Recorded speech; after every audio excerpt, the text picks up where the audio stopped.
Next topic बच्चों, अब हम समझने जा रहे हैं डीएनए की पैकेजिंग। डीएनए की पैकेजिंग को हिंदी में कहते हैं संवेष्टन। तो हम डीएनए की पैकेजिंग, डीएनए के संवेष्टन के बारे में समझेंगे। हमें ये बात पता है कि डीएनए काफ़ी बड़ा होता है और सेल बहुत छोटी होती है। तो उस बड़े डीएनए को कहीं ना कहीं सेल में फिट तो करना पड़ेगा, और उसकी पैकिंग कैसे की जाती है इस बात को हम समझेंगे। इस पैकिंग में हमें एक स्पेशल प्रोटीन की ज़रूरत होती है, हिस्टोन प्रोटीन। तो पहले हम उस प्रोटीन के बारे में समझ लेते हैं कि उनमें क्या खास बातें होती है। मैं आप लोगों को पैकेजिंग का तरीका प्रोकैरियोट में भी समझाऊंगा, यूकैरियोट में भी समझाएंगे। मेन पैकेजिंग हमें यूकैरियोट में पढ़नी होती है, हाँ, लेकिन प्रोकैरियोट की भी कुछ बातें वो भी क्लियर करेंगे। इस पैकेजिंग को समझाने से पहले मैं आप लोगों को यहाँ पर प्रोटीन के बारे में एक बेसिक बात समझाने जा रहा हूँ। प्रोटीन को वैसे 11th का एक टॉपिक है, बायोमोलिक्यूल, उसमें पढ़ाया जाता है। इस चैप्टर के अंदर आगे हम प्रोटीन सिंथेसिस पढ़ेंगे। तो वो प्रोटीन सिंथेसिस आपको तब समझ में आएगा जब पहले आपको ये प्रोटीन तो पता हो। वैसे आप प्रोटीन के बारे में जानते हैं, मैं बस एक तरह से आपको रिवाइज ही करा रहा हूँ। खास बातें जो उसमें इंपॉर्टेंट है वो मैं आपको समझा रहा हूँ। तो बहुत जल्दी इसको हम बस मेन पॉइंट को कवर करते हैं। पहले बात आती है प्रोटीन होते क्या है। प्रोटीन को कहा जाता है कि ये अमाइनो एसिड के बहुलक होते हैं। तो प्रोटीन होते हैं अमाइनो अम्लों के बहुलक। अमीनो एसिड के बहुलक से मतलब ये है कि अमाइनो एसिड को जोड़ते जाएं तो अमाइनो एसिड की एक चेन बनेगी, और अमाइनो एसिड की उसी चेन को कहा जाता है प्रोटीन। हम अमाइनो एसिड को समझाने के लिए शॉर्ट में ए लिख देते हैं। ए मतलब अमाइनो एसिड, ये अमाइनो एसिड होता है। जैसे बच्चों आपको समझाने के लिए ये मैंने लिखा ए मतलब अमाइनो एसिड, फिर ये अमाइनो एसिड, ये अमाइनो एसिड, ये अमाइनो एसिड, ऐसे बहुत सारे अमाइनो एसिड है। इन अमाइनो एसिड को यहाँ पर ऐसे जोड़ दिया गया, और इनको जोड़ने के लिए बीच में यहाँ एक बॉन्ड बनाया जिसका नाम है पेप्टाइड बॉन्ड। ये याद रखना, अमाइनो एसिड को जोड़ते टाइम कौन सा बॉन्ड? Peptide bond. इसी तरह से यहाँ पर भी बॉन्ड का नाम पेप्टाइड बॉन्ड, यहाँ पर भी पेप्टाइड बॉन्ड, यहाँ पर भी पेप्टाइड बॉन्ड। तो ऐसे इनको पेप्टाइड बॉन्ड से जोड़ते जाते हैं, और जब पेप्टाइड बॉन्ड से जोड़ते जाते हैं तो ये अमाइनो एसिड की ऐसी चेन बनती है। और अमाइनो एसिड की ये जो पूरी चेन बनी, इसी पूरी होल चेन को कहा जाता है प्रोटीन। बहुत ध्यान सुनना, ये पूरा क्या है? प्रोटीन। लेकिन इस प्रोटीन को बनाने के लिए छोटी यूनिट काम में ली, नाम बोलो, अमाइनो एसिड। तो अमाइनो एसिड का जो बहुलक है, इन अमाइनो एसिड का जो बहुलक बना, जो चेन बनी, उसी को नाम दिया जाता है प्रोटीन। और इनके बीच में कौन सा बॉन्ड चलता है? Peptide bond. अच्छा, बात आती है अमाइनो एसिड क्या होते हैं। अमाइनो एसिड की संरचना कुछ इस तरह से होती है। अमाइनो एसिड की संरचना में एक तो होता है बच्चों यहाँ पर अमाइनो ग्रुप, NH2 ग्रुप, एक होता है यहाँ पर एसिड ग्रुप। तो एक अमाइनो ग्रुप है, एक एसिड ग्रुप है, नाम बोलो, अमाइनो एसिड। और इसलिए तो अमाइनो एसिड कहा जाता है क्योंकि इसमें एक अमाइनो और एक एसिडिक ग्रुप होता है। अच्छा, अमाइनो एसिड में यहाँ पर एक R ग्रुप लगा होता है। इस R का मतलब होता है साइड चेन। अगर बच्चों हम अमाइनो एसिड के प्रकार की बात करें, आप सभी जानते हैं अमाइनो एसिड 20 प्रकार के होते हैं, 20 टाइप्स के। जितने भी अमाइनो एसिड होते हैं उन सारे अमाइनो एसिड में ये R की वैल्यू अलग अलग होती है। NH2, CH, COOH, ये भाग तो सबके अंदर समान चलता है। मतलब यहाँ पर अगर हम बात करें तो यहाँ से लेके ये इतना भाग, ये इतना भाग, ये तो सबके अंदर सेम होता है, बस ये R की वैल्यू वेरी करती है। और R की वैल्यू चेंज करके हम 20 प्रकार के अमीनो अम्ल बना सकते हैं। और ये R क्या कहलाती है? साइड चेन, हिंदी में कहें पार्श्व श्रृंखला। ये अमीनो एसिड की पार्श्व श्रृंखला है, और इसी पार्श्व श्रृंखला से इनकी कुछ स्पेशल प्रॉपर्टीज होती है। पार्श्व श्रृंखला के आधार पर ही अमीनो एसिड को हम 3 पार्ट में डिवाइड कर सकते हैं। उसमें सबसे पहला आता है क्षारीय अमीनो अम्ल, अगले नंबर पे आता है अम्लीय अमीनो अम्ल, और अगले नंबर पे आता है उदासीन अमीनो अम्ल। यानी अमीनो एसिड 20 प्रकार के हैं जिनको 3 भाग में डिवाइड किया गया, क्षारीय, अम्लीय और उदासीन। कितने हो गए? 3, क्षारीय, अम्लीय और उदासीन। अच्छा, क्षारीय अमीनो अम्लों की बात करें तो ये एग्जाम्पल सबको याद रखना है, वेरी इंपॉर्टेंट। ये 3 होते हैं। इसमें पहला आता है लाइसिन, आर्जिनिन और हिस्टिडीन। तो लाइसिन, आर्जिनिन, हिस्टिडीन ये तीनों होते हैं क्षारीय। अम्लीय 2 होते हैं, ग्लूटामिक एसिड और एस्पार्टिक एसिड। 20 में से ये 3 हो गए, ये 2 हो गए, टोटल कितने हो गए? 5। 3 और 2 5 हो गए। 20 में से 5 गए, कितने बचे? 15। तो बचे हुए 15, रेस्ट ऑफ 15, बचे हुए 15 उदासीन अमीनो अम्ल होते हैं। याद रहेगा इतना? 3 तो हो गए क्षारीय, 2 हो गए अम्लीय, और बाकी बचे 15 हो जाते हैं उदासीन। अब उदासीन के नाम आपको याद ही नहीं करना है, आप लोगों को क्षारीय और अम्लीय याद होना चाहिए, और ये इंपॉर्टेंट भी है। अम्लीय को तो याद करने की जरूरत भी नहीं है क्योंकि इनके नाम में ही अम्ल लिखा है। ध्यान से देखो, ग्लूटामिक एसिड नाम में लिखा है एसिड, मतलब एसिडिक है। एस्पार्टिक एसिड मतलब एसिडिक है। तो इनके तो नाम में ही एसिड लिखा है। बस आप लोगों को एक क्षारीय याद होना चाहिए और ये सबको याद भी रहते हैं। एक बार फिर सुनना, क्षारीय कितने हैं? 3। कौन कौन से? लाइसिन, आर्जिनिन और हिस्टिडीन। लाइसिन, आर्जिनिन, हिस्टिडीन, ये तीनों यहां पर क्षारीय अमीनो अम्ल होते हैं। तो ये नाम आप लोग अच्छे से ध्यान रखिए। बात समझ में? अच्छा, एक खास बात, अगर इन 20 में से मैं अमाइनो एसिड के बारे में पूछूं कि कौन अम्लीय, कौन क्षारीय, कौन उदासीन, बता दोगे? यस, मैंने पूछा आपसे मिथियोनिन। मिथियोनिन मतलब यहां नहीं है, इसका मतलब उदासीन होगा। इसी तरह से मैंने कहा प्रोलीन, उदासीन है। फिनाइल एलेनिन, उदासीन है। मैंने कहा आर्जिनिन, आर्जिनिन मतलब क्षारीय है। मैंने पूछा ग्लूटामिक एसिड, नाम में लिख रहा है एसिड, मतलब एसिडिक है। एस्पार्टिक एसिड, एसिडिक होते हैं। अच्छा, क्षारीय अमीनो अम्लों का एक एग्जांपल लेता हूं। ये मैंने लाइसिन की संरचना बनाई। इस लाइसिन की संरचना में आप ध्यान देखोगे, ये जो इतना पार्ट है यहां से ऊपर वाला पार्ट, वो तो सब में समान होता है, ये साइड चेन अलग होती है। अब इसकी संरचना में आप ध्यान देखोगे तो यहां NH2 लिखा है। NH2 होता है अम्लीय क्षारीय। हाँ, ये होता है क्षारीय, जिसको मैं इंग्लिश में समझाने के लिए लिख देता हूं बेसिक। ये बेस है। अच्छा, COH ये हो गया एसिड है। एक एसिड है, एक बेस है, मतलब उदासीन है। लेकिन इसकी जब पार्श्व श्रृंखला में गए, ये पार्श्व श्रृंखला है, इसकी पार्श्व श्रृंखला में यहां गए तो यहां पर एक बेस और था। NH2 मतलब बेस है। तो बताओ कितने बेसिक भाग है? बी वाले भाग, बेसिक भाग कितने हैं? 2। और जब बेसिक भाग 2 है तो यह बन गया बेसिक अमीनो अम्ल, क्षारीय अमीनो अम्ल। मुझे बताओ इसको क्षारीय किसने बनाया? Side chain. ये जो साइड चेन होती है, इसी साइड चेन की वजह से क्षारीय होता है। क्लियर? अच्छा, अगर मैं यहां पर इसको आयनिक फॉर्म में बनाता हूं तो यह बन जाता है यहां पर एग्जैक्टली NH3+, यह बन जाएगा COO-, आयनिक फॉर्म में बनाते, और यह बन जाता है यहां NH3+। अब देखो प्लस वाले कितने हैं इस संरचना के अंदर?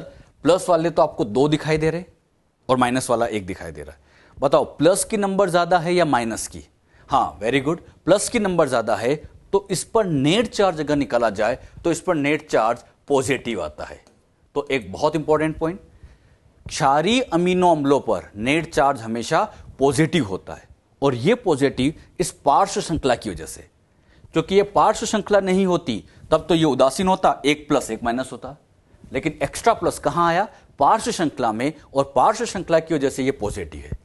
आगे मैं आपसे पूछूंगा लाइसिन, आर्जिनिन एसिडिक है या बेसिक है? तो आप कहोगे बेसिक है। इन पर चार्ज कौन सा है? पॉजिटिव है। और पॉजिटिव क्यों है? तो आप कह सकते हो साइड चेन की वजह से। क्लियर? अगले नंबर पे लेते हैं अम्लीय। जैसे एक एग्जांपल लेते हैं, ये संरचना मैंने बनाई।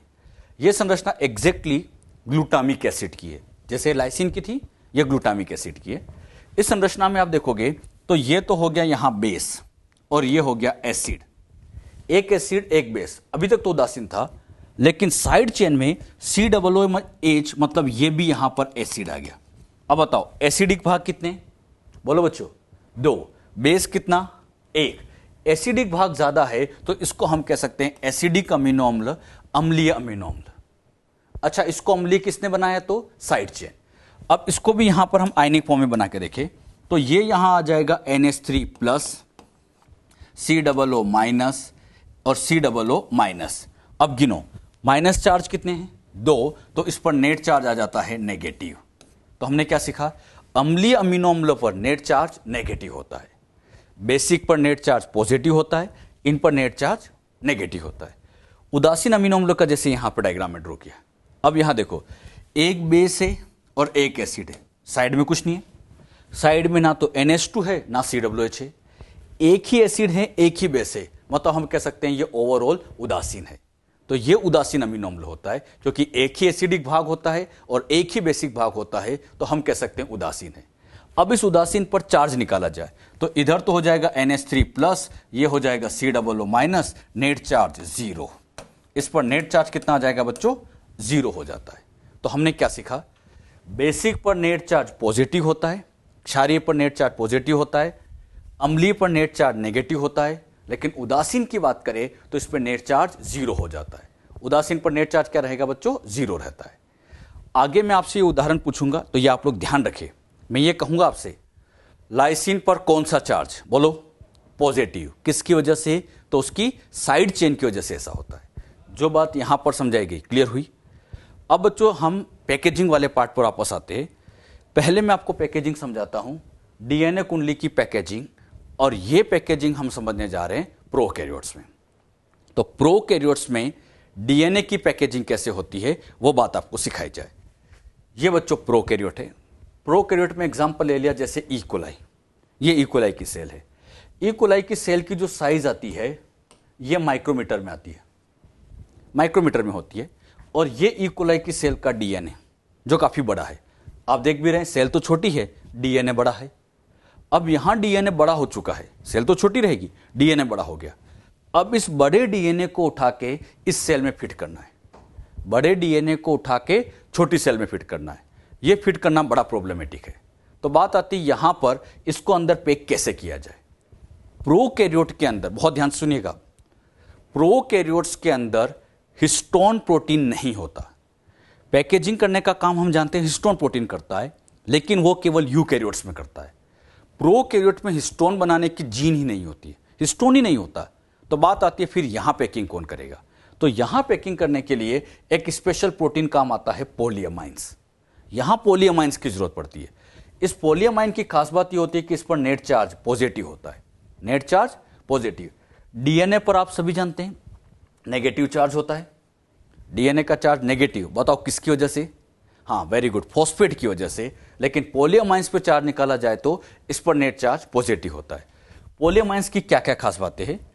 पॉलीअमाइंस की पहली खास बात, ये हिस्टोन प्रोटीन नहीं है। और हिस्टोन प्रोटीन नहीं है इसीलिए हमने पॉलीअमाइंस को कहा कि ये एक नॉन हिस्टोन प्रोटीन होता है, क्योंकि हिस्टोन के अलावा है। और हिस्टोन के अलावा है, क्या नाम लिखा बच्चों? Non histone protein. तो पॉलीअमाइंस, पहली बात, नॉन हिस्टोन प्रोटीन है, हिस्टोन नहीं है। दूसरी बात, इस पर नेट चार्ज धनात्मक होता है, नेट चार्ज पॉजिटिव होता है। अच्छा, ये एक तरह का क्षारीय प्रोटीन है, ये एक क्षारीय प्रोटीन होता है। मुझे बताओ, डीएनए का नेचर एसिड है, डीएनए अम्लीय होता है फॉस्फेट की वजह से, और ये क्षारीय है। अम्ल है, क्षार है, तो आसानी से जुड़ पाएंगे। बात समझ में आई? तो ध्यान रखना, पैकिंग करने के लिए यहां पर इस क्षारीय प्रोटीन की जरूरत ली गई जिसका नाम था पॉलीअमाइंस। अब सोचो अच्छे से, इस पर पॉजिटिव, इस पर नेगेटिव, तो अच्छे से बाइंडिंग होगी, अच्छे से पैकेजिंग होगी। पैकिंग करते टाइम ये नेगेटिव चार्ज वाला डीएनए इस पॉजिटिव के चारों तरफ आके से जुड़ता है। ये डीएनए चारों तरफ से ऐसे इस पॉलीअमाइंस के चारों तरफ जुड़ेगा। ये नेगेटिव था, पॉजिटिव के चारों तरफ जुड़ता है। और जब ये इसके चारों तरफ जुड़ता है तो इसके जुड़ने की वजह से यहां पर ऐसे लूप बन जाते। इस पर पॉजिटिव है, इधर नेगेटिव था, पैकिंग हुई तो यहां पर इस तरह के ऐसे लार्ज लूप्स बन जाते। ये लूप बन गए। एक बात आप ध्यान देखो, यहां पर डीएनए अभी फैला फैला है, दिख रहा है सभी को, डीएनए भी फैला फैला है। लेकिन जैसे ये पॉलीअमाइंस के साथ जुड़ता है तो ये श्रिंक हो जाता है। श्रिंक मतलब छोटा हो जाता है। और जब ये छोटा हो गया, पहले फैला हुआ था, अब ये छोटा हो गया, सिकुड़ गया। इसको सिकुड़ने का काम किसने किया? पॉलीअमाइंस। और जब ये छोटा हो गया तो इसको अब इस प्रोकैरियोटिक सेल के अंदर फिट करना आसान है। मुझे बताओ, ये डीएनए पहले पैक नहीं हो रहा था क्योंकि डीएनए बहुत बड़ा था, तो इसको कहीं ना कहीं श्रिंक कराया गया, छोटा किया गया। बताओ किसने किया? हाँ, वेरी गुड, पॉलीअमाइंस ने। तो प्रोकैरियोट में पॉलीअमाइंस ने डीएनए को श्रिंक किया, अपने चारों तरफ जोड़ा, इससे ये आसानी से यहां पर सेल के अंदर फिट हो पाया। तो पैकिंग करने का काम यहां पॉलीअमाइंस ने किया, हिस्टोन ने नहीं। तो प्रोकैरियोट की पैकेजिंग में हमने क्या सीखा? बस इतना ध्यान रखना, यहां हिस्टोन के अलावा प्रोटीन काम आया और उस प्रोटीन का नाम था पॉलीअमाइन। जो बात यहां पर सिखाई गई, क्लियर हुई सबको अच्छे से? नेक्स्ट पॉइंट, अब जो मैं पैकेजिंग आपको समझाने जा रहा हूं वो है यूकैरियोट्स में। यूकैरियोट की पैकेजिंग आपके लिए और ज्यादा इंपॉर्टेंट है। यहां पर पैकिंग में एक स्पेशल प्रोटीन काम करता है, उस प्रोटीन का नाम आता है हिस्टोन प्रोटीन। आपको समझाने के लिए ये मैंने हिस्टोन प्रोटीन को ड्रॉ किया। इस हिस्टोन प्रोटीन को जरा ध्यान से आप देखो बच्चों। इस हिस्टोन प्रोटीन के अंदर ये यहां पर अमाइनो एसिड है, ये यहां पर अमाइनो एसिड है। ऐसे यहां पर कई अमाइनो एसिड होंगे। अमाइनो एसिड में पहला देखो LYS मतलब लाइसिन, वेरी गुड। अगला आर्जिनिन, लाइसिन, आर्जिनिन। TRP मतलब ट्रिप्टोफैन, फिर आ गया लाइसिन, फिर आ गया ग्लूटामिक एसिड, फिर एलेनिन, फिर आर्जिनिन। ऐसे कई सारे, ऐसे और भी होंगे आगे।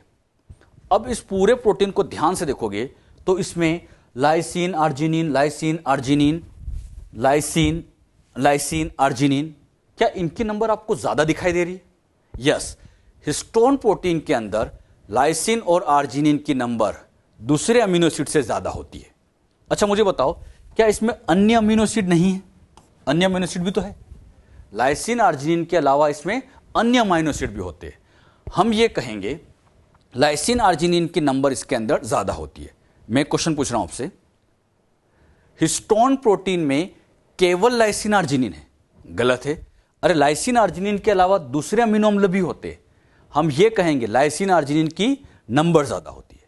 अब एक बात बताओ, इस लाइसिन पर नेट चार्ज, हाँ बोलो, लाइसिन का चार्ज पॉजिटिव, किसकी वजह से? Side chain. तो ये बच्चों इसकी साइड चेन पर पॉजिटिव आ गया। आर्जिनिन की साइड चेन पर पॉजिटिव चार्ज है।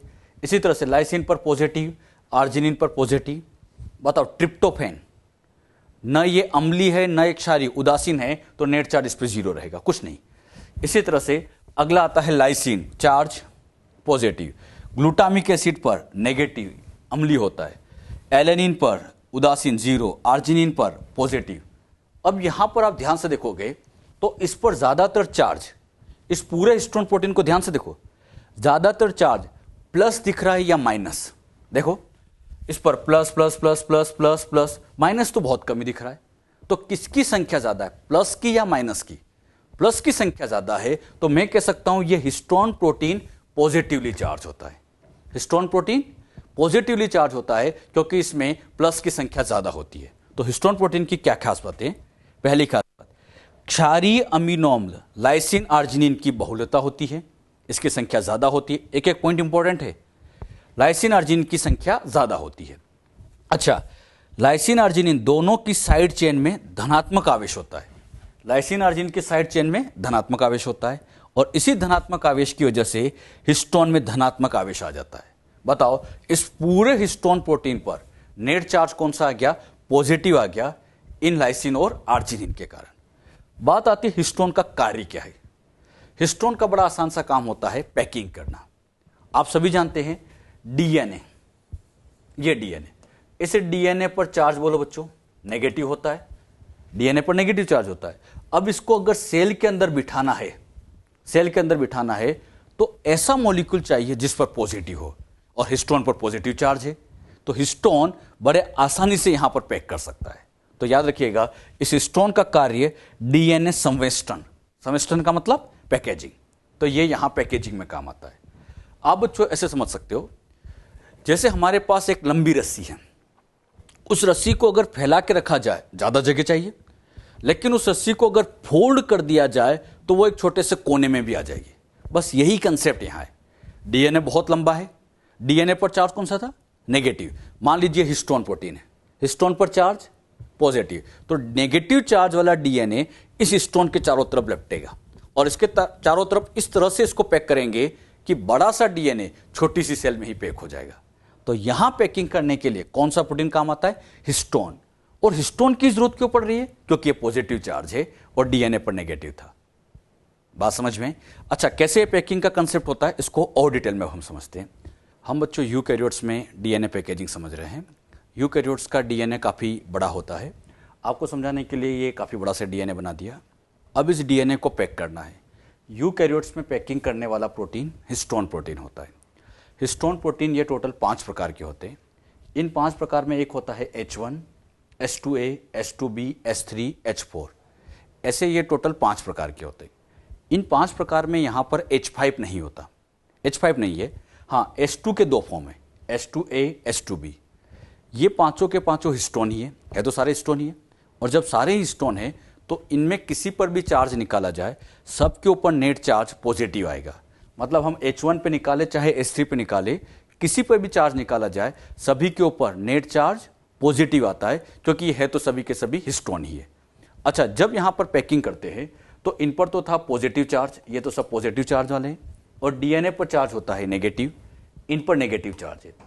पॉजिटिव है नेगेटिव है तो बाइंडिंग होगी, और बाइंडिंग होने की वजह से यहां पर ऐसी छोटी छोटी दानेदार संरचनाएं बनती जाती है। अच्छा, यहां पे बच्चों बीच में ऐसे हिस्टोन प्रोटीन होता है जिसके चारों तरफ ये डीएनए जुड़ता है। हिस्टोन पर चार्ज कौन सा था बच्चों? पॉजिटिव। इधर भी पॉजिटिव चार्ज के चारों तरफ ये डीएनए जुड़ता है, इधर भी पॉजिटिव के चारों तरफ डीएनए जुड़ता है। तो यहां पर ऐसे छोटे छोटे दानेदार संरचनाएं बन रही। अब ये छोटी छोटी दानेदार संरचनाएं बनी है, इनमें से अगर एक दानेदार संरचना का नाम निकाला जाए तो यह कहलाता है न्यूक्लियोसोम। एक का नाम न्यूक्लियोसोम।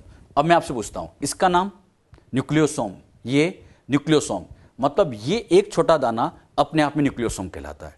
अब यहां पर ऐसे कई न्यूक्लियोसोम है और न्यूक्लियोसोम का ये पूरा धागा बना, इसी धागे को क्रोमेटिन कहा जाता है। बहुत अच्छे सुना।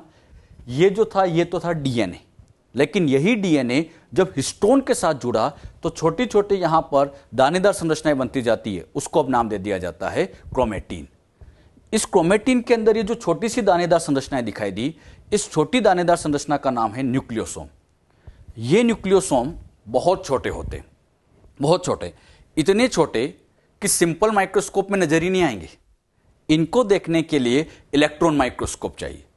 जब आप इस क्रोमेटिन धागे को इलेक्ट्रॉन माइक्रोस्कोप में देखते हैं तो यह धागा ऐसे दिखाई देता है। इस धागे के अंदर न्यूक्लियोसोम इस तरह से दिखाई देंगे जैसे कि धागे के ऊपर छोटे छोटे मोती लगा रखे। इसे बच्चों हम कह सकते हैं बीड्स ऑन स्ट्रिंग, मणिकामय संरचना है। इसे आप ऐसे समझ सकते हो जैसे बच्चों ये एक धागा है और धागे के ऊपर ये मोती लगा रखे, जैसे माला में होता है।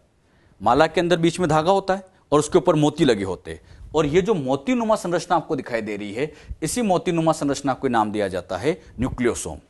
तो आप न्यूक्लियोसोम को ऐसे भी कह सकते हैं, धागे के ऊपर मोती सदृश संरचनाएं, मणिका सदृश संरचनाएं। इंग्लिश में कहें तो उसको कहा जाता है बीड्स ऑन स्ट्रिंग। ये नीट में एक बार क्वेश्चन आ चुका है। क्रोमेटिन को इलेक्ट्रॉन माइक्रोस्कोप में देखने पर छोटी छोटी दानेदार संरचनाएं दिखाई दे रही है, मोती सदृश संरचना दिखाई दे रही है। इनके नाम बताओ तो इनका नाम क्या कहलाता है बच्चों? न्यूक्लियोसोम। और ये न्यूक्लियोसोम का मिलना यूकैरियोट का फीचर है। प्रोकैरियोट में हमने पढ़ा था, कहीं नहीं आता है। ये न्यूक्लियोसोम कहां मिलते हैं? हाँ, न्यूक्लियोसोम का मिलना ये सब कुछ यूकैरियोट का ही फीचर है। अब बच्चों हम क्या करेंगे, एक न्यूक्लियोसोम को यहां से निकालते हैं और उसी न्यूक्लियोसोम का एक इनलार्ज फॉर्म यहां पे बनाते हैं। जब इस न्यूक्लियोसोम को इनलार्ज करके देखते हैं तो ये न्यूक्लियोसोम यहां पर ऐसे दिखाई देता है। अच्छा, ये कितने न्यूक्लियोसोम का डायग्राम है? एक। यानी यहां से एक न्यूक्लियोसोम को बाहर निकाला और उसी का डायग्राम यहां पर ड्रॉ कर दिया। अब इस न्यूक्लियोसोम का ये जो सेंटर पार्ट दिखाई दे रहा है, ये सेंटर पार्ट हिस्टोन का बना होता है। ये जो न्यूक्लियोसोम की संरचना बना रहे हैं, इन सब में ये जितने भी हिस्टोन आपको दिखाई दे रहे हैं, सबके यहां पर दो दो मॉलिक्यूल यूज होंगे, इनटू टू। अच्छा, H1 को छोड़कर याद रखना, H1 का यहां पर केवल एक मॉलिक्यूल काम आएगा, बाकी सबके ऐसे दो दो मॉलिक्यूल्स होते हैं। जैसे यहां पर आप ऐसे देख सकते हो, यहां पर आप देखोगे H2A के दो मॉलिक्यूल दिखाई दे रहे हैं, H2B के दो मॉलिक्यूल, H3 के दो मॉलिक्यूल और H4 के दो मॉलिक्यूल। H1 नहीं आया, बाकी सबके यहां पर कितने मॉलिक्यूल आए? दो दो। अगर मैं इन सारे हिस्टोन को गिनूं बीच वाले, तो आपको गिनने में पता चलेगा 1 2 3 4 5 6 7 8। टोटल कितने आ गए? 8। और ये जो 8 का समूह बना, इसे ही कहा जाता है हिस्टोन ऑक्टामर। ऑक्टा मतलब 8, तो इन 8 हिस्टोन के समूह को कहा जाता है हिस्टोन ऑक्टामर। ये एक तरह का पूरा ऑक्टामर कहलाता है। अच्छा, इस ऑक्टामर में H1 सम्मिलित नहीं है, इसमें H1 को सम्मिलित नहीं किया गया, बाकी सबके दो दो मॉलिक्यूल थे। अब इन ऑक्टामर के चारों तरफ ये डीएनए यहां पर आकर बाइंड होता है। ऑक्टामर के चारों तरफ ये डीएनए जुड़ता है। अब ये डीएनए एग्जैक्ट कैसे जुड़ता है समझना अच्छे से। ये डीएनए बच्चों इधर से आ रहा है, मान लीजिए इधर से आया, ये इधर आया, ऐसे घुमा, मतलब ये पीछे होके ये वापस यहां तक पहुंचता है, ऐसे जाके पीछे होके वापस यहां आता है। तो यहां से लेके यहां तक हम कह सकते हैं ये इसका एक पूरा 1 टर्न कंप्लीट होता है। यहां से लेके यहां तक कितना टर्न कंप्लीट होता है? 1। फिर बच्चों ये क्या करता है, यहां से दूसरा टर्न शुरू करता है, यहां से लेके ये यहां तक पहुंचा। समझाने के लिए लिया कि इसको मैंने कह दिया कि ये 0.5 टर्न लिया, 0.5। अच्छा, क्योंकि ये इतना कह रहा हूं तो आधा टर्न है। फिर ये आधे का भी आधा ही लेता है और एग्जिट हो जाता है। आधे का आधा मतलब मैं लिख सकता हूं 0.25, और टोटल काउंट किया जाए तो ये बनेगा 1.75। एक बार फिर सुनना, मैंने क्या सिखाया? पहले एक टर्न पूरा होता है, फिर आधा टर्न लेता है, फिर आधे का आधा लेता है और एग्जिट हो जाता है। मतलब यहां डीएनए इस ऑक्टामर के चारों तरफ 1.75 टर्न लेता है। पूरे दो पूरे नहीं होते, ये दूसरा वाला पूरा 2 नहीं होता है। जैसे ये पीछे जाता है, आधा होते ही बाहर निकल जाता है, मतलब टोटल 1.75 टन लेता है। अच्छा, डीएनए ने यहां टर्न तो ले लिया, लेकिन यहां इस डीएनए की बाइंडिंग को टाइट करने के लिए ये अलग से एक H1 प्रोटीन लगा देते हैं। यहां पर अलग से H1 हिस्टोन प्रोटीन लगा है।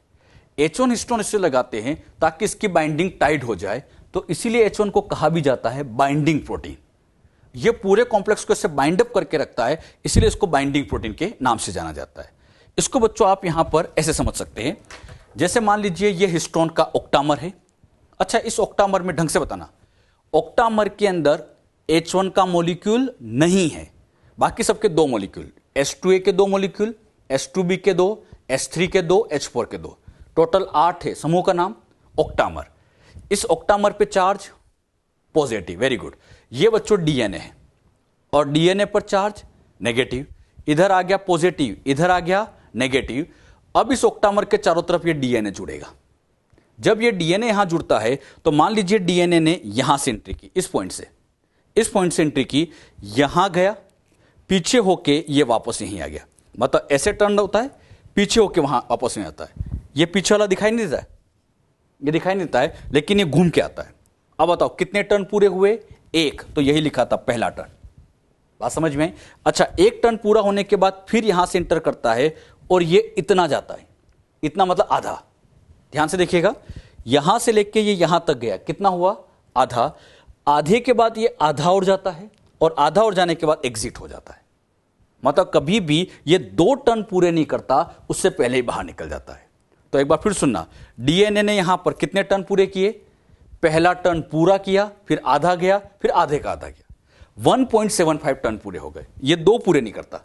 अच्छा, डीएनए इस ऑक्टामर के चारों तरफ बंद तो गया, लेकिन अब इसकी बाइंडिंग टाइट करनी है, तो इसके ये जो दोनों सिरे आपको दिखाई दे रहे हैं, दोनों सिरे, इन दोनों सिरों को पकड़कर यहां पर एक प्रोटीन आकर इसे बांध दिया, और यहां पर बांधने वाला जो प्रोटीन था वो था H1।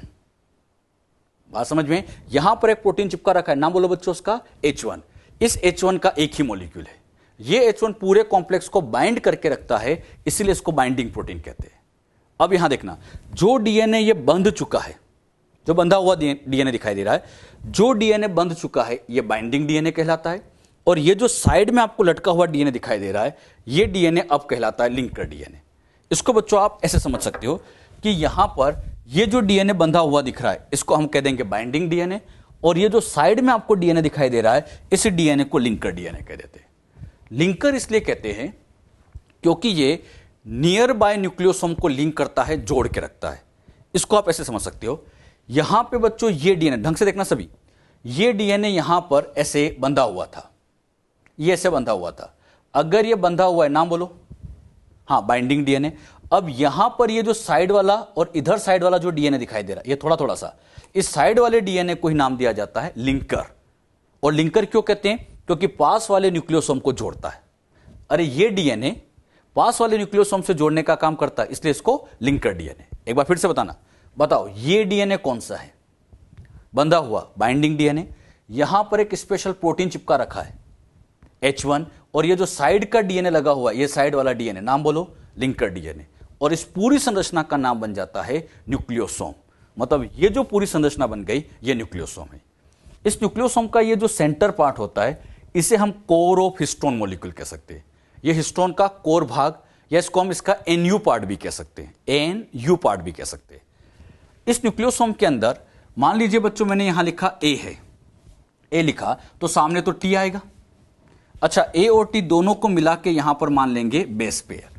इसी तरह से यहां पर अगला बेस पेयर होगा, अगला बेस पेयर, अगला बेस पेयर, गिनते जाते हैं, 1 2 3 4 5 6 7 8 ऐसे गिनते जाए, तो यहां से लेके यहां तक, जब यहां तक पहुंचेंगे तो इस पूरे न्यूक्लियोसोम के अंदर टोटल 200 बेस पेयर होते हैं। यानी एक प्रारूपिक न्यूक्लियोसोम में 200 बेस पेयर पाए जाते हैं। कितने? 200। अच्छा, 200 तो बेस पेयर है, लेकिन मैं नाइट्रोजन बेस पूछता तो 400 हो जाते, क्योंकि ये बच्चों पूरा पेयर है और पेयर में 2 होते हैं, तो यहां पर ये टोटल कितने हो जाते? 400 हो जाते। इस पूरी संरचना का नाम एक बार फिर बताना, न्यूक्लियोसोम। और न्यूक्लियोसोम में यहां से शुरू करके अंत तक जाए तो 200 बेस पेयर होते हैं। ऐसा समझो, यहां से शुरू किया, यहां चालू हुआ, ऐसे घुमा और यहां तक पहुंच गया। तो इस पूरे न्यूक्लियोसोम में टोटल 200 बेस पेयर होते हैं। जो बातें यहां पर अभी सिखाई गई, ये सब बातें आपको अच्छे से आना चाहिए। क्या क्या अभी सिखाया, ढंग से बताना। डीएनए बहुत बड़ा था, पैक करने के लिए कौन सा प्रोटीन आया, हिस्टोन। हिस्टोन ने जब पैकिंग की, छोटी छोटी संरचना बनी, नाम बोलो, न्यूक्लियोसोम। न्यूक्लियोसोम सिंपल माइक्रोस्कोप में नजर नहीं आते, किस में देखा गया, इलेक्ट्रॉन माइक्रोस्कोप में। ये जो न्यूक्लियोसोम होते हैं, इस न्यूक्लियोसोम के पूरे धागे का नाम क्रोमेटिन, इस पूरे का नाम क्रोमेटिन। एक न्यूक्लियोसोम को यहां से इनलार्ज करके यहां बनाया गया। अब बताना, सेंटर पार्ट क्या कहलाता है, कोर ऑफ हिस्टोन या हिस्टोन ऑक्टामर। ऑक्टामर में कौन नहीं आता, H1। ऑक्टामर के चारों तरफ डीएनए जुड़ता है, कितने टन, 1.75। अच्छा, डीएनए को बाइंड करने के लिए यहां पर एक प्रोटीन लगा होता है जिसका नाम बाइंडिंग प्रोटीन होता है, और ये साइड में जो डीएनए लगा होता है इसको तो हम लिंकर डीएनए कहते हैं, और जो बंधा हुआ है उसको हम बाइंडिंग डीएनए कहते हैं। यहां से लेके यहां तक पूरे न्यूक्लियोसोम में टोटल बेस पेयर की संख्या 200 होती है। क्लियर, ये डायग्राम एग्जाम में आ चुका है, तो ये डायग्राम आप ध्यान रखिएगा, ये अपनी एनसीईआरटी का ही डायग्राम है। तो एनसीईआरटी में डायग्राम पे क्वेश्चन पूछा जा चुका है। अच्छा, इससे रिलेटेड क्वेश्चन आए तो आपको सोल्व करना आना चाहिए। एक क्वेश्चन लेते हैं। क्वेश्चन है, मानव की द्विगुणित कोशिका में न्यूक्लियोसोम की संख्या ज्ञात कीजिए। मानव की द्विगुणित कोशिका में आपको न्यूक्लियोसोम ज्ञात करने हैं। पहले क्वेश्चन नोट करिएगा और फिर इसको सोल्व करिएगा। जब बच्चों आप इसको सोल्व करोगे, हाँ, सोल्व करते टाइम द्विगुणित कोशिका में सबसे पहले यह पता होना चाहिए कि बेस पेयर कितने होते हैं, बिना उसके सोल्व नहीं होगा। तो बताओ, द्विगुणित कोशिका में बेस पेयर की संख्या 6.6 इंटू 10⁹ ये याद होना चाहिए। ये याद नहीं है तो क्वेश्चन नहीं होगा। तो इतने बेस पेयर होते हैं। अच्छा, न्यूक्लियोसोम में बताइए, एक न्यूक्लियोसोम में कितने बेस पेयर होते हैं, 200। तो हम निकाल सकते हैं न्यूक्लियोसोम की संख्या, जितने भी बेस पेयर हैं उसको 200 से डिवाइड कर दो, क्योंकि बच्चों ये 200 बेस पेयर मिलके एक न्यूक्लियोसोम बनाते हैं। तो जितने भी बेस पेयर है 200 से डिवाइड करो, न्यूक्लियोसोम की संख्या आ जाएगी। अब यहां पर बेस पेयर कितने थे, 6.6 इंटू 10⁹ 200 से डिवाइड किया, और 200 से डिवाइड किया तो आंसर आएगा 3.3 इंटू 10⁷। मतलब हम कह सकते हैं इस ह्यूमन सेल के अंदर, एक ह्यूमन सेल के अंदर 3.3 इंटू 10⁷ न्यूक्लियोसोम पाए जाते हैं। कर सकते हैं इस तरह के क्वेश्चन। तो ये क्वेश्चन कैसे किए जाते हैं, इन क्वेश्चनों को आपको सोल्व करना आना चाहिए। हायर लेवल पर पैकेजिंग कैसे की जाती है, इस पैकेजिंग को बच्चों हम समझते हैं। अभी तक हमने समझा था कि डीएनए को क्रोमेटिन लेवल पर पैक किया था, उसमें हिस्टोन का रोल था, लेकिन उस क्रोमेटिन से भी हाई लेवल पर पैकिंग की जा सकती है। और हाई लेवल पर पैकिंग करते टाइम हिस्टोन के अलावा प्रोटीन काम आते। ये हाई लेवल पर पैकिंग तब काम में ली जाती है जब सेल का डिवीजन होता है। जब बच्चों सेल का डिवीजन होता है तो सेल डिवीजन के टाइम पर सेल साइकिल की शुरुआत होती है, सभी जानते हैं, G1 से। G1 के बाद अगली स्टेज आती है S के बाद अगली स्टेज आती है G2, G1S G2। इन G1S G2 के अंदर देखा जाए तो इनके अंदर ऐसी धागेनुमा संरचना होती है, और यही धागेनुमा संरचना क्या कहलाती है, क्रोमेटिन। जो क्रोमेटिन जिसके अंदर ऐसे छोटे छोटे वो बीट्स होते हैं, ये क्रोमेटिन एग्जैक्टली कुछ इस तरह से ऐसे बीट्स की फॉर्म में होता है, न्यूक्लियोसोम की फॉर्म में होता है, ये क्रोमेटिन होता है। अब बच्चों होता क्या है, जब सेल साइकिल आगे चलती है, G2 के बाद जैसी सेल डिवीजन यहां शुरू होता है, प्रोफेज आती है, मेटाफेज आती है, एनाफेज आती है, फिर टीलोफेज आती है, इस तरह से साइकिल चलती है। आप जानते हैं, जब बच्चों यहां प्रोफेज आती है तो प्रोफेज आते ही सबसे पहले यही क्रोमेटिन कंडेंस होके ऐसी संरचना बनाने लग जाते हैं, और यह संरचना यहां कहलाती है क्रोमोसोम। इसको हम क्रोमोसोम कह देंगे। बताओ, धागे का नाम क्या था, क्रोमेटिन। और ये क्रोमेटिन काफी लंबे लंबे से होते हैं, ऐसे बहुत लंबे होते हैं, और यही क्रोमेटिन ऐसे कंडेंस होते हैं। कंडेंस का मतलब छोटा होना, और इन्हीं क्रोमेटिन को कंडेंस करके ऐसे कॉम्पैक्ट संरचना बनती है, और इस कॉम्पैक्ट संरचना का नाम क्रोमोसोम। जब तक धागा है तब तक का नाम क्रोमेटिन, फिर ये क्रोमोसोम बनता है। लेकिन खास बात, क्रोमोसोम तब बनेगा जब ये सेल डिवीजन की प्रोफेज मेटाफेज आएगी। मतलब प्रोफेज मेटाफेज के टाइम पर यही क्रोमेटिन कन्वर्ट होके क्रोमोसोम बन जाते हैं। फिर आगे क्या होता है कि जब बच्चों डिवीजन खत्म होने वाला होता है, टीलोफेज जब आती है, तो यही क्रोमोसोम वापस क्रोमेटिन में चेंज हो जाता है। तो आप देखो, पहले भी क्रोमेटिन था, बाद में भी क्रोमेटिन था, लेकिन जब ये डिवीजन चल रहा था, यहां पर जब ये सेल डिवीजन चल रहा था, और इसी डिवीजन के टाइम पर आपको ये क्रोमोसोम बनते हुए दिखेंगे। यानी क्रोमोसोम हमेशा नहीं होते, डिवीजन के टाइम पर ही फाइनली क्या बन जाते हैं, क्रोमोसोम। तो हमने क्या सीखा, पहले भी क्रोमेटिन, बाद में भी क्रोमेटिन, डिवीजन के टाइम पर क्रोमोसोम। अब बात आती है क्रोमेटिन से क्रोमोसोम कैसे बनते होंगे, इसमें क्या खास चेंजेस आते होंगे, इसको हम समझे। यानी हम हायर लेवल पर पैकेजिंग समझ चुके हैं। यहां पर हमें इतना तो पता है कि डीएनए पैक होकर क्रोमेटिन बनाता है। अब ये क्रोमेटिन से फिर क्रोमोसोम बनते हैं। क्रोमेटिन से क्रोमोसोम का बनना, इसी को कहा जाता है उच्च स्तर पर पैकेजिंग। ये कैसे होती है, इसको बच्चों अब हम सीखेंगे। आपको समझाने के लिए यहां पर मैंने डीएनए को बनाया, डीएनए के साथ हिस्टोन प्रोटीन जुड़ा, हिस्टोन प्रोटीन जुड़ा तो यह संरचना बनी जिसका नाम था क्रोमेटिन। अच्छा, यहां पर ऐसे हिस्टोन प्रोटीन था, ऐसे यहां पर हिस्टोन प्रोटीन, ऐसे यहां हिस्टोन प्रोटीन, ऐसे हिस्टोन प्रोटीन। और मैं आपसे कहूं कि बताइए बच्चों, इस एक बिट्स का नाम क्या है, एक बिट्स का नाम बताओ।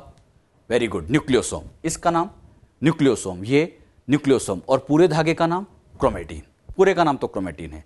अब होता क्या है, ये जो क्रोमेटिन है, समझाने के लिए, इसमें न्यूक्लियोसोम नंबर 1 2 3 4 5 6 ऐसे बहुत सारे होते हैं, 10⁻⁷ तक हो जाते हैं, बहुत सारे होते हैं। अब यहां पर 1 2 3 4 5 6 ये 6 न्यूक्लियोसोम एक दूसरे के पास आते हैं। इनको पास आने के लिए यहां पर बैठा हुआ एक स्पेशल प्रोटीन, याद करो, H1, यहां पर H1, यहां पर H1। इस H1 की अंतरक्रिया की वजह से ये 6 न्यूक्लियोसोम पास आते, और इसी की वजह से ड्यू टू H1 के कारण ही ये 6 न्यूक्लियोसोम का समूह बनता है। यहां पर आप ध्यान से देखोगे तो 1 2 3 4 5 6, और ये जो 6 का एक समूह बन गया, इस समूह को कहा जाता सोलेनोइड। इस समूह का नाम सोलेनोइड। ये जो समूह बना इसका नाम सोलेनोइड। ये बच्चों यहां सोलेनोइड होता है। इसी तरह से फिर इसमें जो अगले 6 होंगे, उन 6 का समूह सोलेनोइड, फिर अगले 6 का समूह सोलेनोइड, और इसी सोलेनोइड फॉर्म में ही सेल के अंदर क्रोमेटिन पाया जाता है। यानी हमारी सेल के अंदर जो क्रोमेटिन पाया जाता है वो एग्जैक्टली इस सोलेनोइडिक फॉर्म में ही पाया जाता है। और इस सोलेनोइड बनाने में हिस्टोन का ही रोल है। यहां H1 की ओर अंतरक्रिया चल गई, तो हिस्टोन H1 इन सब की अंतरक्रिया से अल्टीमेटली सोलेनोइड होता है। सेल के अंदर आप देखोगे तो नॉर्मली क्रोमेटिन इसी तरह से होता है, लेकिन जब बच्चों सेल डिवीजन स्टार्ट हो जाता है, कोशिका विभाजन के समय, स्पेशली कब, जब प्रोफेज आती है या मेटाफेज आती है, प्रोफेज मेटाफेज के टाइम पर अब ये जो क्रोमेटिन है ये संघनित होते हैं। संघनित का मतलब इसको छोटा करते हैं, और जब ये संघनित हो जाता है तो इसी से एक कॉम्पैक्ट संरचना बनती है जिसका नाम क्रोमोसोम गुणसूत्र है। बहुत अच्छे समझना, ये जो संरचना, इसका नाम बोलो क्रोमेटिन, इसका नाम क्रोमोसोम। क्रोमेटिन क्रोमोसोम में इतना सा डिफरेंस है कि जब तक ये ऐसे लंबा धागा है तब तक ये क्रोमेटिन है। विभाजन के समय यही क्रोमेटिन छोटे होते हैं, और क्रोमेटिन छोटे होने की वजह से अब ये जो कॉम्पैक्ट संरचना दिखाई दे रही है इसको क्रोमोसोम कह देते हैं। तो क्रोमेटिन का संघनित रूप ही क्रोमोसोम है, लेकिन ये क्रोमोसोम तभी दिखेगा जब सेल डिवीजन हो रहा होगा। अब बात आती है, इस क्रोमेटिन से इसको क्रोमोसोम बनाया किसने, मतलब क्रोमेटिन से अगर क्रोमोसोम बना है तो ये क्रोमोसोम बनाने में रोल किसका रहा। इस क्रोमोसोम को बनाने में अब हिस्टोन का रोल नहीं है। हिस्टोन का काम था इस क्रोमेटिन तक पैकिंग करना। अब इस क्रोमेटिन से उच्च स्तर पर पैकेजिंग करना है, तो यहां पर हिस्टोन के अलावा प्रोटीन काम आते हैं। हिस्टोन के अलावा प्रोटीन काम आते हैं। ये यहां पर ऐसे प्रोटीन आके जुड़ गए, ये प्रोटीन हिस्टोन के अलावा है, तो इसी को कहा जाता है non histone chromosomal protein. Non histone chromosomal protein, जिसको शॉर्ट में NHC प्रोटीन कहा जाता है। अब यही NHC प्रोटीन इन सबको ऐसे और कॉम्पैक्ट करता है, और कॉम्पैक्ट करने की वजह से ही ये क्रोमोसोम बनते हैं।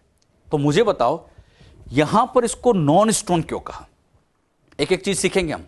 नॉन हिस्टोन क्यों कहा, क्योंकि हिस्टोन के अलावा है। वेरी गुड, हिस्टोन के अलावा है तो नॉन हिस्टोन कह देंगे। और यही नॉन हिस्टोन प्रोटीन इसको ऐसे कॉम्पैक्ट करते हैं, क्रोमोसोम बनाते हैं। तो नॉन हिस्टोन ने फाइनली क्रोमोसोम बनाया, तो इसलिए कहा गया non histone chromosomal protein, short में लिखे तो NHC। एनसीईआरटी पढ़ोगे ऐसे NHC वर्ड मिलेगा। अब मैं आपसे पूछूं, NHC का full form non histone chromosomal protein, और यही non histone chromosomal protein finally इस तरह के क्रोमोसोम बनाने का काम करते हैं। यही इस तरह के क्रोमोसोम बनाने को काम करते हैं, क्रोमोसोम को डेवलप करते हैं। एक बात यहां पर आप ध्यान दीजिएगा, डीएनए, क्रोमेटिन और क्रोमोसोम, क्या इन तीनों में आपको डिफरेंस समझ में आ रहा है? आना चाहिए। जब तक ये अकेला है तब तक डीएनए, हिस्टोन जुड़ते ही क्रोमेटिन बना और वही क्रोमेटिन उच्च स्तर पर पैक होके क्रोमोसोम बना लेते। अकेला है डीएनए, हिस्टोन जुड़ते ही क्रोमेटिन और वही क्रोमेटिन विभाजन के समय क्रोमोसोम में चेंज हो जाते हैं। अगर बच्चों हम नॉर्मली अपनी सेल की बात करें तो नॉर्मली अपनी सेल के अंदर क्रोमेटिन होता है। नॉर्मली क्या होता है? क्रोमेटिन। लेकिन अगर किसी सेल को डिवाइड कर रहे हैं, मान लीजिए सेल को डिवाइड कर रही है, उस डिवाइड करने वाली सेल को बाहर निकाला जाए तो उसमें क्रोमेटिन के बजाय क्रोमोसोम दिखना शुरू हो जाएंगे। यानी क्रोमोसोम तभी दिखाई देंगे जब डिवाइडिंग सेल में हो। अब आप देखो, जब इसको हम ऐसे पैक करते जा रहे हैं, मान लीजिए कोई रस्सी है, उसको ऐसे छोटा कर रहे हैं, तो उसको छोटा करेंगे तो उसकी विड्थ, उसकी चौड़ाई बढ़ती जाएगी। यहां पे आप देख रहे हैं इसका डायमीटर आपको 2 नैनोमीटर का दिख रहा है, लेकिन जब ये छोटा हुआ तो इसकी विड्थ बढ़ी और विड्थ बढ़ते ही ये 2 से 30 नैनोमीटर का हो गया। अच्छा, छोटा कर रहे हैं तो विड्थ बढ़ती जा रही है, तो ये 2 से 30 नैनोमीटर का। अब इसको और छोटा करेंगे तो इसकी मोटाई और बढ़ेगी और यहां मोटाई बढ़कर ये 1400 नैनोमीटर पे पहुंच गई। मतलब ये हायर लेवल पर पैक हो चुकी है। बात समझ में? आप लोगों को ये सब याद नहीं रखना है कि 2 नैनोमीटर था, 30 नैनोमीटर था, 1400 नैनोमीटर था, ये नहीं पूछा जाता है। आप तो इतना ध्यान रखना, उच्च स्तर पर पैकेजिंग कौन कराता है? तो उच्च स्तर पर packaging non histone chromosomal protein करते हैं। उच्च स्तर पर पैकेजिंग के बाद क्या बनते हैं? तो उच्च स्तर पर पैकेजिंग के बाद क्रोमोसोम का निर्माण होता है। और यह पैकिंग कब होती है? जब कोशिका का विभाजन होता है, सेल डिवीजन होता है, उसी टाइम इस तरह की हायर लेवल पर पैकेजिंग की जाती है। जो बातें बच्चों अभी तक यहां पर समझाई गई, क्लियर हुई सबको अच्छे से? अगर मैं नॉन हिस्टोन प्रोटीन के कार्य आपसे पूछूं कि यह नॉन हिस्टोन प्रोटीन क्या क्या कार्य करता है, तो नॉन हिस्टोन प्रोटीन के हम कार्य समझे। नॉन हिस्टोन क्रोमोसोमल प्रोटीन के कार्य, इनके कार्य में 3 कार्य है। सबसे पहला कार्य संरचना बनाना, क्रोमोसोम की गुणसूत्रों की संरचना का निर्माण। अभी हमने समझा क्रोमेटिन से क्रोमोसोम बना, तो जो क्रोमोसोम की संरचना का निर्माण किया वो इस non histone chromosomal protein, short में हम लिखे तो इसी NHC प्रोटीन ने ही किया था। तो पहला काम क्रोमोसोम की संरचना बनाते। नॉन हिस्टोन प्रोटीन बहुत सारे, इतना याद रखो, हिस्टोन के अलावा जो भी वो सारे नॉन हिस्टोन है। तो नॉन हिस्टोन प्रोटीन और भी कार्य करते हैं। सेकंड कार्य होता है क्रियात्मक, मतलब ये यहां पर कुछ ना कुछ फंक्शन करते हैं। ये फंक्शनल होते हैं, जैसे ये एंजाइम की तरह कार्य करते हैं, एंजाइम की तरह ये कार्य कर सकते हैं। इसको बच्चों आप ऐसे समझ सकते हो।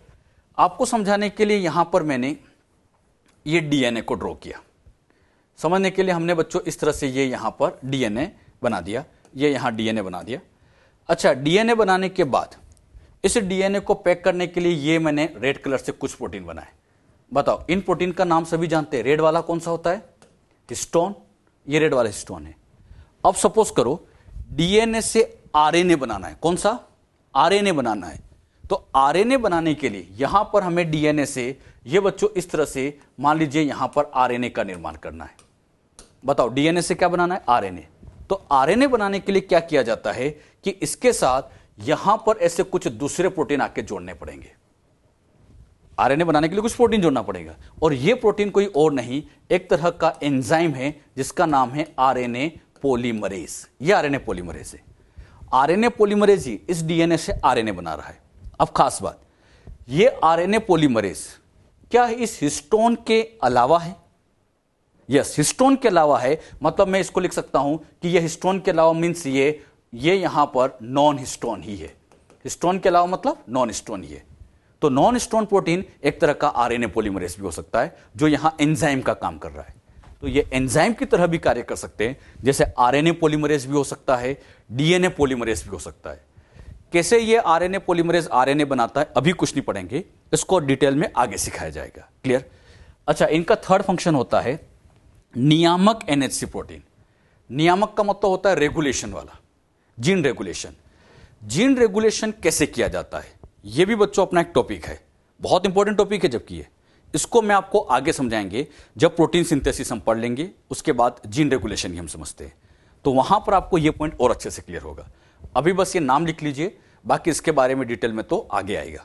तो अभी इतना याद रखो, नॉन हिस्टोन प्रोटीन बहुत सारे हैं। इनके बेसिक 3 कार्य है। ये संरचना बनाते हैं गुणसूत्रों की, ये फंक्शन है, कार्य करते हैं एंजाइम की तरह, और साथ साथ ये जीन रेगुलेशन में भी काम करते हैं। जीन रेगुलेशन में कैसे काम करते हैं, जीन रेगुलेशन ही क्या होता है, ये सब बातें आपको आगे समझाई जाएगी। जो बातें यहां पर अभी समझाई गई ना, ये सब बातें आप ध्यान रखें। क्रोमेटिन की अगर हम बात करें तो क्रोमेटिन बच्चों बेसिकली 2 तरह से हो सकता है। इन क्रोमेटिन में क्रोमेटिन 2 तरह से हो सकता है। इनमें एक होता है बच्चों यूक्रोमेटिन और दूसरा होता है हेट्रोक्रोमेटिन। तो क्रोमेटिन के 2 रूप होते हैं, यूक्रोमेटिन एंड हेट्रोक्रोमेटिन। अब ये सब क्या क्या होता है, इन चीजों को आप ध्यान से समझिएगा। यहां बच्चों आपको समझाने के लिए मैंने एक क्रोमेटिन बनाया। इस क्रोमेटिन के अंदर ये दानेदार संरचना, नाम मैं नहीं बताऊंगा, बताइए बच्चों इस दानेदार संरचना का नाम बोलो, न्यूक्लियोसोम। ये न्यूक्लियोसोम। अब इस क्रोमेटिन के अंदर जब इन न्यूक्लियोसोम को आप देखोगे तो एक बात आपको बहुत अच्छी दिखाई दे रही होगी। क्या दिख रही होगी कि यहां पर न्यूक्लियोसोम ऐसे दूर दूर दिखाई दे रहे हैं, दिख रहे हैं, ऐसे दूर दूर दिखाई दे रहे हैं। लेकिन इस एरिया में चेक किया जाए तो न्यूक्लियोसोम बहुत पास पास है। यानी क्रोमेटिन के अंदर न्यूक्लियोसोम 2 तरह से हो सकते हैं, या तो ऐसे दूर दूर मतलब लूज पैकिंग, ढीली ढाली पैकिंग में होते हैं, या ऐसी टाइट पैकेजिंग में हो सकते हैं। यानी यहां 2 तरह की पैकेजिंग है। अगर ये लूज पैकिंग होती है तो इस लूज पैकिंग को यूक्रोमेटिन कहते हैं, और ऐसी टाइट पैकेजिंग होती है तो इसको हेट्रोक्रोमेटिन कहते हैं। क्रोमेटिन में कितने भाग हो गए? 2। लूज पैकिंग तो very good euchromatin, tight packing तो हेट्रोक्रोमेटिन। अब बच्चों यहां पर क्या किया, इन दोनों का एक सेम एरिया लिया और दोनों को कंपेयर करते। मुझे बताओ इनके अंदर यहां पर ऐसे histone protein, histone protein, histone protein, ऐसे बीच बीच में histone histone histone histone protein यहां पे भी लगा होगा। दोनों को कंपेयर करते। सबसे पहले यहां पर कंपेयर करने के लिए पहला पॉइंट लिया हिस्टोन। अगर यहां हिस्टोन देखेंगे तो बहुत कम ही है क्योंकि दूर दूर है। यहां हिस्टोन इसके अंदर इसके अंदर इसके अंदर बहुत सारा होगा। यानी हम लिख सकते हैं यूक्रोमेटिन में हिस्टोन की अल्प मात्रा होती है, कम मात्रा होती है, लेकिन हेट्रोक्रोमेटिन में यही हिस्टोन बहुत अधिक होता है। तो याद रखना यूक्रोमेटिन में हिस्टोन की मात्रा कम होती है, जबकि हेट्रोक्रोमेटिन में हिस्टोन की मात्रा अधिक होती है। इसमें अधिक हिस्टोन प्रोटीन पाया जाता है। अच्छा, यूक्रोमेटिन की एक खास बात ये होती है हिस्टोन ही कम है। हिस्टोन कम है तो पैकिंग, बताइए बच्चों, यहां पैकिंग आपको लूज दिखाई दे रही है तो मैं लिख सकता हूं यहां पर पैकिंग ढीली ढाली होती है। तो ढीला ढाला संवेष्टन मतलब पैकेजिंग, ढीली ढाली पैकेजिंग है। लेकिन यहां पर पैकेजिंग बहुत अच्छी है, टाइट पैकेजिंग आपको दिखाई दे रही है। तो इसमें हम लिख सकते हैं कि यहां अच्छे ढंग से संवेष्टन है। अच्छे ढंग से मतलब टाइट तरीके से यहां पर पैकेजिंग होती है। अच्छा, इसमें यहां पर ये जो ब्लैक कलर का डीएनए लगा हुआ है, इसमें डीएनए बच्चों आपको थोड़ा सा दिखाई दे रहा है, लेकिन इसमें डीएनए तो बहुत सारा लगा हुआ है। यानी हम लिख सकते हैं इसमें डीएनए की अल्प मात्रा होती है, कम होता है, लेकिन इसमें तो डीएनए बहुत सारा है तो इसमें डीएनए की अधिक मात्रा होती है। मतलब उसमें कम डीएनए होता है, इसमें डीएनए ज्यादा होता है। अब सबसे मेन पॉइंट, अगर इस क्रोमेटिन को माइक्रोस्कोप में देखना है तो पहले इस क्रोमेटिन की स्टेनिंग करनी पड़ती है। क्रोमेटिन को स्टेन करने के लिए एक क्षारीय अभिरंजक की जरूरत पड़ती है जिसका नाम है एसीटोकार्मिन। वेरी इंपॉर्टेंट, क्रोमेटिन को देखने के लिए क्षारीय अभिरंजक चाहिए, नाम बोलो एसीटोकार्मिन। ये जो एसीटोकार्मिन होता है इसकी खास बात ये होती है कि ये हमेशा अम्लीय पदार्थ मतलब डीएनए से जुड़ता है। मतलब इस एसीटोकार्मिन को लो और इसके ऊपर डालो, तो जैसे एसीटोकार्मिन को इसके ऊपर डालोगे ये अम्लीय पदार्थ मतलब डीएनए से जुड़ेगा। अब सोच समझ के बताना, इस वाले भाग में डीएनए की अल्प मात्रा है, डीएनए की अल्प मात्रा है, तो जब इस पे स्टेन जुड़ेगा, डीएनए ही कम है तो स्टेन भी कम जुड़ेगा, और स्टेन कम जुड़ेगा तो ये हल्के रंग का दिखेगा क्योंकि यहां स्टेन कम जुड़ा। अब मुझे बताओ स्टेन कम क्यों जुड़ा? हाँ बोलो, स्टेन कम इसलिए जुड़ा है क्योंकि यहां डीएनए ही कम है। अब अपने आप सबको आना चाहिए, इस वाले एरिया में डीएनए की अधिक मात्रा है। अब इस एसीटोकार्मिन को उठाया, इसके ऊपर डाला, तो यहां पर एसीटोकार्मिन अच्छे से जुड़ेगा, बहुत अच्छे से जुड़ेगा। तो ये आप लोगों को डार्क कलर का दिखेगा, बिल्कुल डार्क डार्क दिखाई देगा। और डार्क कलर का दिखाई देगा तो हम लिख सकते हैं ये गहरे अभिरंजित होते। ये पॉइंट अच्छे से याद रखना, यूक्रोमेटिन हल्के अभिरंजित होते, क्यों? डीएनए कम है। अच्छा, हेट्रोक्रोमेटिन गहरे अभिरंजित होते हैं क्योंकि डीएनए ज्यादा होता है। बात समझ में? और यहां पर पैकेजिंग भी टाइट होती है। एक सबसे इंपॉर्टेंट पॉइंट, यूक्रोमेटिन में आप देख रहे हैं लूज पैकिंग है। इस लूज पैकिंग होने का एक फायदा तो है। क्या फायदा समझेगा? लूज पैकिंग होने से फायदा यह होता है कि यहां पर यह जो दूसरा प्रोटीन है, कोई दूसरा प्रोटीन यहां पर आकर आसानी से जुड़ जाता है। कोई भी दूसरा प्रोटीन यहां पर आसानी से जुड़ जाता है। अब यह दूसरा प्रोटीन मान लीजिए आरएनए पॉलीमरेज है। जैसे यह आरएनए पॉलीमरेज यहां जुड़ेगा तो इसने जुड़ते ही यहां पर बच्चों बनाना शुरू कर दिया आरएनए। मतलब यह डीएनए से यहां पर आरएनए बना रहा है और यह आरएनए आसानी से बना लेगा क्योंकि लूज पैकिंग है। तो लूज पैकिंग होने से क्या फायदा होता है? आरएनए पॉलीमरेज अच्छे से जुड़ता है, अच्छे से आरएनए बनता है। अब बताओ, डीएनए से आरएनए का बनना यह कहलाता है ट्रांसक्रिप्शन। तो मुझे बताइए, इस एरिया में ट्रांसक्रिप्शन करना आसान है। तो लूज पैकिंग होने से फायदा यह होता है कि इसमें अनुलेखन आसानी से होता है। अनुलेखन को इंग्लिश में कहें ट्रांसक्रिप्शन, तो यह ट्रांसक्रिप्शनली एक्टिव होता है। ट्रांसक्रिप्शनली एक्टिव है, अनुलेखन में सक्रिय होता है। और क्यों है? क्योंकि लूज पैकिंग है। अब अपने आप समझ जाना, यहां पैकिंग टाइड है, समझ में आना चाहिए सबको अच्छे से। पैकिंग टाइड है तो आरएनए पॉलीमरेज को यहां बैठने की जगह ही नहीं मिलेगी। अरे जगह नहीं मिली उसको बैठने की क्योंकि टाइट पैकिंग थी। और जब ये आरएनए पॉलीमरेज नहीं बैठ पाया तो आरएनए नहीं बनेगा। मतलब हम कह सकते हैं हेट्रोक्रोमेटिन अनुलेखन में निष्क्रिय होता है, ट्रांसक्रिप्शनली इनएक्टिव होता है। तो एनसीईआरटी पढ़ोगे, ये पॉइंट आपको वहां मिलेंगे, यूक्रोमेटिन हेट्रोक्रोमेटिन के क्या क्या पॉइंट्स है। तो ये सब आपको अच्छे से क्लियर होना चाहिए।